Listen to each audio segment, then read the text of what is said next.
Canada का visa लगवाना है ना, तो 3 काम कर लें, आपका वीजा लग जाएगा। ठीक है जी। बहुत सारे लोग ऐसे हैं कि जो देखा देखी में वीजा अप्लाई करते हैं, यानी कि मेरे मोहल्ले के फलां नौजवान का लग गया है, मेरे चाचे के बेटे का लग गया है, मेरे एक दूर के रिश्तेदार का लग गया है, तो मैं भी अप्लाई कर देता हूं। जल्दबाजी में वीजा नहीं लगता, ना ही वीजा अप्लाई किया करें। जमा पूंजी आपकी जा सकती है, वीजा नहीं आ सकता। ठीक है ना। तो जो मैं वीडियोस बनाता हूं ना, उसमें मेरा कोई इंटरेस्ट नहीं होता। मैं ऑलरेडी बाहर हूं, मैं ऑलरेडी ठीक हूं। मेरी कोशिश होती है कि आप लोग भी जाएं, अच्छे तरीके से जाएं, कानूनी तरीके से जाएं और एजेंटों से बचकर आप जाएं, ताकि अल्लाह ना करे आपका वीजा नहीं भी लगता तो आपके कम से कम पैसे जाया ना हो। ये वो चीजें जो आपको कोई नहीं बताता, मैं बताता हूं, क्योंकि ना मैं ट्रैवल एजेंट हूं, ना मैंने आपसे कोई पैसा लेना है, और ना ही मेरी कोई वेबसाइट है, और ना ही मैं कभी नंबर देता हूं कि जिसको वीजा चाहिए इस नंबर पर राब्ता करे। मैं कुछ नहीं कर सकता, तरीका बता सकता हूं, और बहुत सारे लोग मेरे तरीकों पर अमल करके वीजे लगवा चुके हैं। दुआ दे दिया करें। वीडियो शुरू करते हैं। सबसे पहले आप कनाडा जाने का जब इरादा करते हैं ना, तो उसकी तैयारी करें। तैयारी का क्या मतलब है?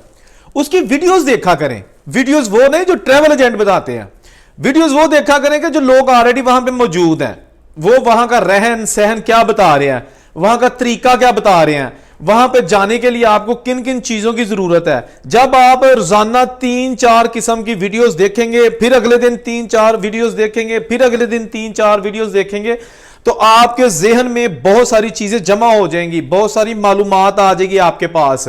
ये मैं आपको वो तरीके बता रहा हूं कि आपके लाखों रुपए बच जाएं, जमा पूंजी आपकी हक हलाल की जाया ना हो। अच्छा, आप डेली टारगेट रखें कि मैंने आज 4 या 5 वीडियोस जो है ना वो मुख्तलिफ चैनल्स की वो देख के सोना है, मेरी नहीं, मुख्तलिफ चैनल्स की। उससे क्या होगा, आपको एक आइडिया हो जाएगा कि जनाब कनाडा जाने के लिए हमें जो है ना किन किन चीजों की जरूरत है, और क्या क्या चीजें लोग वो हैं जो सारे बता रहे हैं, यानी कि एक ही चीज सारे बता रहे हैं, वो जो है ना आपने नोट कर लेनी है। उसके बाद बैंक स्टेटमेंट पर काम करें। बैंक स्टेटमेंट जो है ना is a most important thing, क्योंकि बैंक स्टेटमेंट शो करती है कि आपके पास कनाडा जाने का खर्चा है, आपके पैसे आ जा रहे हैं बैंक स्टेटमेंट में। अच्छा, यहां बैंक स्टेटमेंट का बहुत ज्यादा मसला आ रहा है। लोग क्या करते हैं कि जी अगर उनके पास पैसे थोड़े हैं ना, तो वो किसी से मांग के ना 2-4 दोस्तों से उधार तो वो ट्रांजैक्शन कर लेते हैं और बैंक स्टेटमेंट में बैलेंस शो कर देते हैं। भाई, बैंक स्टेटमेंट का मकसद है कि पिछले 6 महीने में आपके इन आउट पैसे आए गए, यानी कि उसको चालू रखना है बैंक को। यह नहीं करना कि जी 15 लाख की ट्रांजैक्शन करा ली, उससे पहले भी कोई पैसा नहीं था, बाद में भी ना कोई निकला है उसमें से, ना कोई आया है।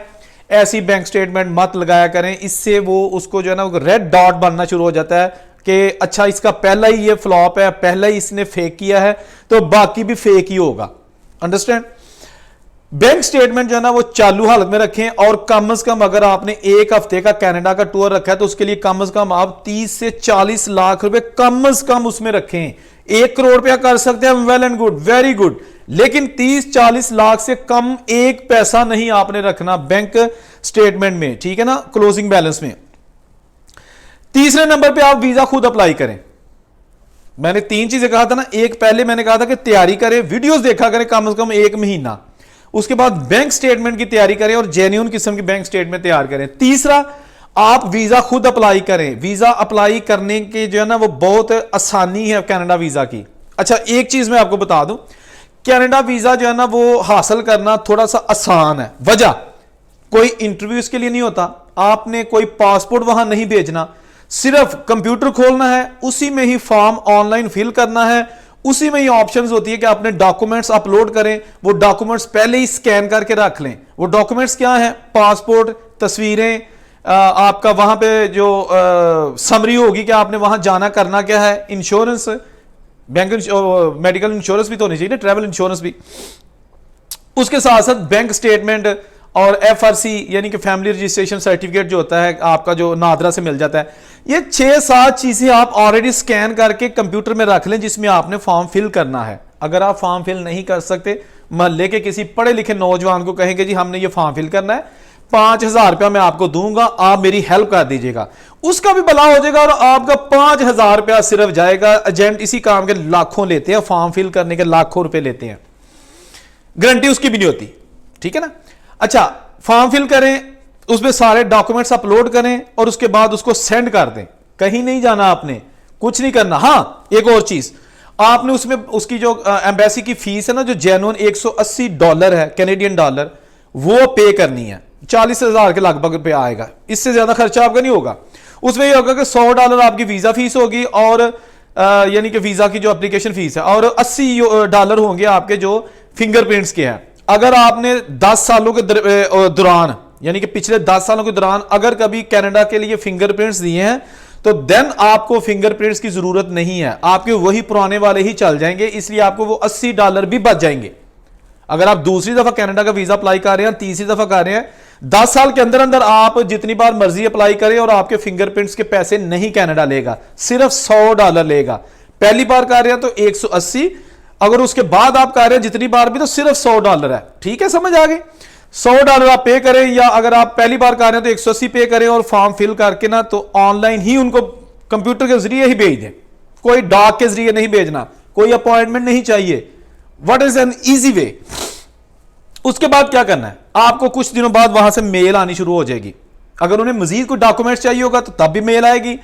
अगर आपका वीजा अप्रूव हो जाता है तो आपको मेल आ जाएगी, जनाब आप अपना पासपोर्ट जो है, क्योंकि अभी आपने पासपोर्ट नहीं भेजा, उसकी फोटोकॉपी भेजी है, अपना ओरिजिनल पासपोर्ट हमें फलां जरिए फलां कोरियर वो तरीका बता देंगे, वहां से भेजें, आप वो भेज देंगे, स्टिकर लग के घर आ जाएगा। अगर आपका वीजा लग जाता है तो उसके बाद मजीद आप वीडियोस देखें कि आपको इमिग्रेशन वाले क्या क्वेश्चन कर सकते हैं, क्योंकि समटाइम आप एयरपोर्ट पे जाते हैं, पाकिस्तान वाले भी पूछेंगे, पाकिस्तान में एफआई वाले भी पूछेंगे जी क्यों जा रहे हो, साइड पे हो जाओ, वो प्रेशराइज करने की कोशिश करेंगे। कोई घबराना नहीं है, आपके पास जेन्युइन वीजा है। कनाडा जाते हैं तो टोरंटो एयरपोर्ट या कोई भी एयरपोर्ट वहां पे है तो वो भी आपको पूछ सकते हैं क्यों आए हो, कोई घबराने की जरूरत नहीं है। पैसे साथ जरूर लेके जाइएगा ताकि उन्हें शो अप कर सके, शो मनी, ठीक है ना, और उसके साथ उन्हें कहें जी विजिट के लिए आया हूं। एनीवेज, वीडियोस देखा करें, आप अपने आप को हर चीज इंफॉर्मेशन इधर बिठा लें, ठीक है ना, अपने आप को पूरा तैयार करके जाएं। उम्मीद है यार आपका वीजा रिजेक्ट नहीं होगा। यार इतनी भी किस्मत गई गुजरी नहीं है, एक बार अल्लाह ना करे रिजेक्ट हो भी गया तो पैसे कितने गए, 40,000 रुपया, दूसरी दफा फिर अप्लाई कर दें, दूसरी दफा 40,000 नहीं लगेगा, थोड़ा लगेगा, क्योंकि 40,000 में आपके फिंगरप्रिंट्स के पैसे हैं। दूसरी दफा अप्लाई करेंगे तो आपके फिंगरप्रिंट्स के पैसे उसमें नहीं होंगे, तो सिर्फ आपके लगेंगे तकरीबन 24-25,000 रुपया। पैसे कितने लगे, 40,000 तकरीबन बैंक उसकी एम्बेसी की फीस, और अगर आपने खुद फॉर्म की फिल किया तो कोई भी नहीं, अगर किसी को 5,000 रुपया दिया तो 45,000 रुपया, वीजा लग गया, टिकट लें और निकल जाएं। लेकिन आपने उसके बाद जो वीजा अप्लाई करना ना उसमें रिटर्न टिकट और होटल बुकिंग वो भी लगानी है, ठीक है ना। ये तो खैर कॉमन चीजें हैं जिसको थोड़ी सी सेंस है, अगर जो एक महीना वीडियोस देखेगा उसे पता चल जाएगा कि डॉक्यूमेंट्स कौन से, इसलिए मैं ज्यादा डॉक्यूमेंट्स की नहीं, मैं तरीके की बात बता रहा हूं, ठीक है ना। उसके बाद अगर वीजा लग जाता है तो अल्लाह खैर सलाह, इस बंदे को दुआ दीजिएगा, क्योंकि ऐसे खुद अप्लाई करके बहुत सारे लोग जो है ना वो कनाडा जा चुके हैं। एजेंट के जरिए लगवाते हैं तो वो एजेंट कुछ फेक चीजें लगा देगा, भाई उसने आपसे पैसे लेने हैं 50 लाख 40 लाख, तो इसलिए वो फेक चीजें भी लगाएगा, जाली चीजें लगाएगा, एक ही चीज जो किसी और को भी लगा दिया आपको भी लगा देगा, उसको भी लगा देगा, वो एम्बेसी के रिकॉर्ड में चली जाएगी, आपका वीजा रिजेक्ट होने के चांसेस है। तो रिजेक्ट हो जाएगा तो एजेंट को क्या, भाई उसने तो कहना कि वीजा लग गया तो 50 लाख लूंगा, ना लगा तो 10 लाख लूंगा, 10 तो फिर भी आ गया उसको, ठीक है ना। यह गल्लां कोई नहीं दसदा। चैनल सब्सक्राइब करो, वीडियो लाइक शेयर करके कमेंट जरूर करो। जितने रहो खुश रहो। अल्लाह हाफिज।